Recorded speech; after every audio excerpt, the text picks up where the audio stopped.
Dan tampaknya ini anggota polisi dari Provos, tadi informasi yang disampaikan oleh Dian Silitonga, dan juga dari Brimob telah tiba di lokasi. Ini kondisinya bisa dikatakan jauh berbeda dengan kondisi di hari-hari sebelumnya, saudara, karena kediaman pribadi ini jarang menjadi sorotan, saudara, karena yang menjadi TKP adalah rumah dinas yang ada di kompleks Polri yang ada. Sebelumnya memang sudah ada 2 tersangka yang diumumkan oleh Polri, yaitu Tim Sus juga telah melakukan pemeriksaan terhadap pelanggaran kode etik profesi Polri ataupun tindakan untuk merusak, menghilangkan barang bukti, mengaburkan, dan merekayasa dengan melakukan mutasi ke Yanma Polri, dan saat ini semuanya dilakukan pemeriksaan. Kemarin ada 25 personil yang kita periksa dan saat ini bertambah menjadi 31 personil. 1 bintang 2, 2 bintang 1, 2 kombes, 3 AKBP, 2 kompol, dan 1 AKP. Dan ini kemungkinan masih bisa bertambah.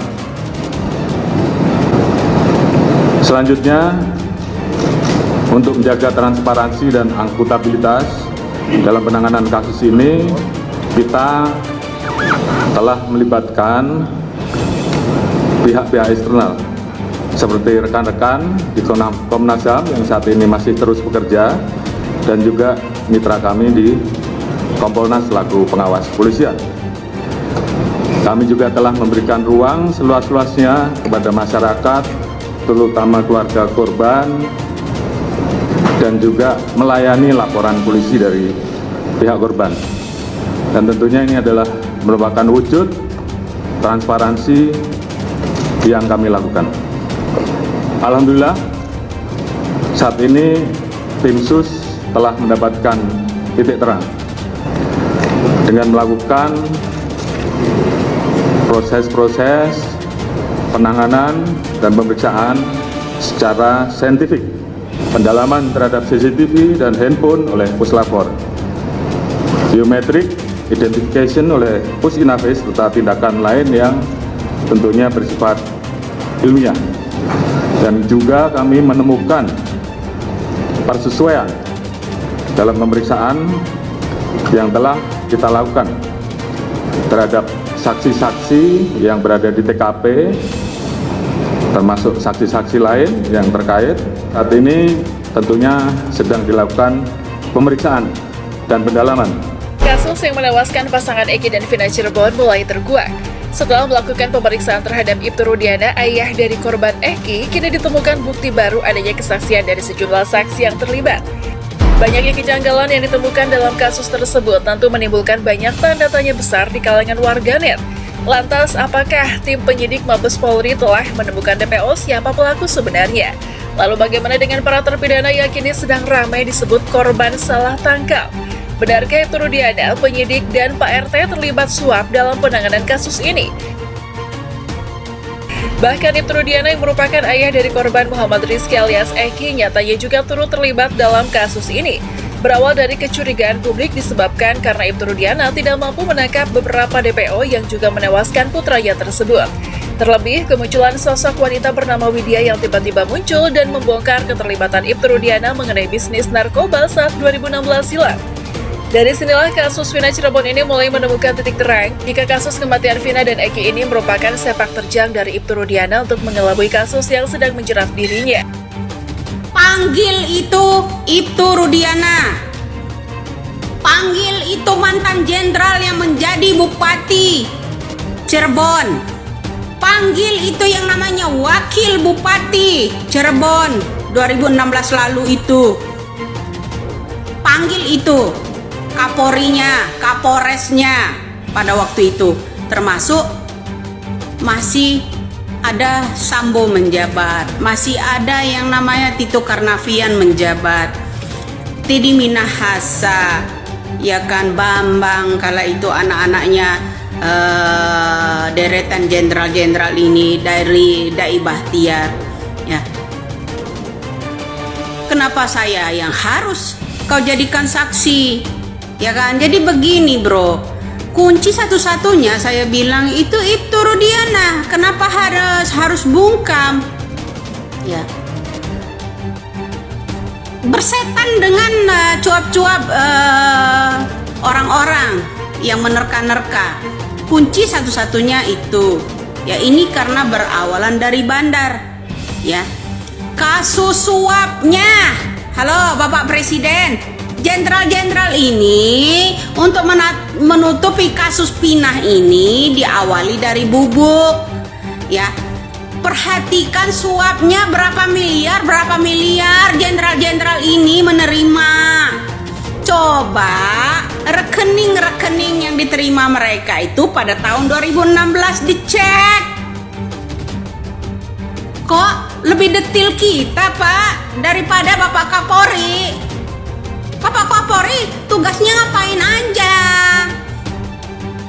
Ya kan? Nah, kamu bilang itu sentil-sentil cuman kuar-kuar. Ya kuar-kuar saya itu penting kan? Saya memberikan jalan penyidikan, ya kan? Sidik kembali Ibtu Rudiana, orang tua dari almarhum Eki, ya kan?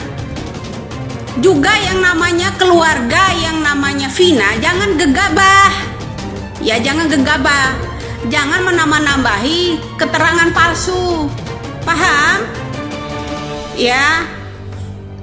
Ya, katakan saja yang sebenarnya.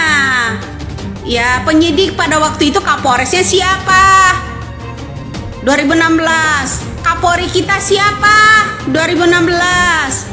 Ya. Presiden kita siapa? 2016. Ya, masa sampai 8 tahun? Ya, direndam, dibekukan begitu aja. Kasus demi kasus, didiamkan begitu aja. Panggil aja itu, ya, pejabat-pejabat kala itu. Disidik tentang suapnya dulu yang masuk ke rekening mereka.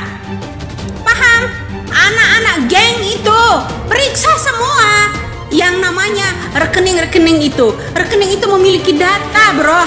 Nama orang tua pasti ada. Sebelum tanda tangan membuat rekening itu ada nama ibu, pasti ditanya salah satunya.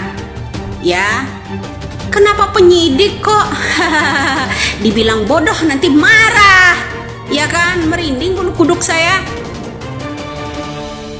Itu dong yang harus dilakukan. Ya, penyuap-penyuap ini ditransfer ke siapa aja, ke jenderal mana aja, ke penyidik siapa saja. Diperhatikan yang namanya suapnya, kasus Pina dan kasus yang namanya Eki. Ya, perhatikan yang namanya kasus suapnya dulu. Ya, kunci satu-satunya orang tua Eki dan oknum polisi yang selalu mendampingi yang namanya geng motor tersebut. Paham? Kalau nggak percaya kalian, ya, ini ada kasus suap besar sampai nilainya miliaran, ya, sampai nilainya itu miliaran yang saya lihat. Ya, coba dicek 2016 lalu. Masa kalau memang Kapolri itu benar-benar menegakkan hukum di negara kita ini, pasti bisa dong lacak dan cek rekening-rekening mereka atas nama geng-geng motor tersebut. Apa susahnya? Apa susahnya permintaan seorang wakil rakyat kecil seperti kita ini? Ya, ingin keadilan di Indonesia ini, terutama pernyataan yang namanya Bapak Susno Duaji, mantan Bareskrim yang pernah ya dijadikan tumbal seorang mafia dulu ya.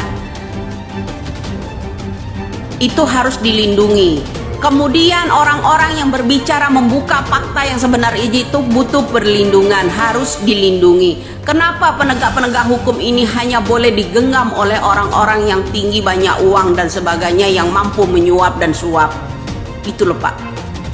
Saya harap mudah-mudahan Bapak Kapolri ya, dengan pernyataan-pernyataan saya ini untuk Bapak Kapolri khususnya, tolong Pak ya, angkat suaranya kencang-kencang pakai mikrofon, ya, voltasenya yang 10 lebih kalau bisa, agar telinga-telinga anak buah Bapak, jajaran-jajaran Polri, Polres, Polda dan sebagainya itu mendengarkan, Pak. Tolong angkat suaranya sekencang-kencangnya. Agar kenapa? Panggil semua orang-orang yang banyak klarifikasi yang mengancam orang, yang menyentil-nyentil dan mengupload semua keluarganya itu. Dipanggil. Dan satu permintaan saya, ya Bapak Kapolri, rumah-rumah mantan-mantan pejabat itu, ya, asal mulanya itu tolong diusut. Dari NJOP-nya pembelian pertama, dari surat pembelian pertama jual belinya tolong diusut.